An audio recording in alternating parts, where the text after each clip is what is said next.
सोरिष तेल समस्तଙ୍କ घरे प्रायतः मिली थाए। खाद्यर स्वाद बढ़ाइबा सहित यह स्वास्थ्य पई मध्य बेस उपकारी। यह स्वास्थ्य जनित विभिन्न समस्या को दूर करिबारे सहाय्य करे। तेबे आसंतु सोरिष तेलर उपकारिता संपर्क रे जानिबा। सौंदर्य प्रसाधन रे तेल सह मुल्तानी माटीर प्रयोग गुणकारी। एथिरे सोरिष और जड़ा तेल मिसाई जाई पारे। प्रथमे मुल्तानी माटी को पानी रे किछि समय भिजांतु। तापरे सेथिरे तेल मिसाई मास्क परी लगांतु। हल्का उषुम पानी रे धुअंतु। यह त्वचा को उज्जवल करिवो।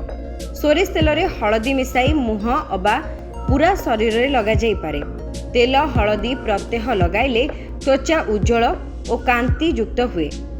ओठ फाटिले राति रे सोइबा समय रे नाभि रे गोटी बुंदा सोरिष तेल पकांतु। ओठ फाटिबा बंद होइजिवो। सोरिष तेल रे देह मालिश करी खरा रे ठिया हेले त्वचा समस्या दूर हुए।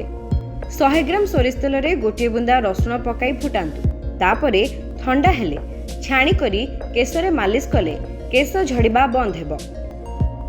सोरिष तेल रे दुब पकाई धीमा आंच रे बसांतु। ठंडा हेले केश रे लगांतु। केश झड़िबा बंद होइजिवो।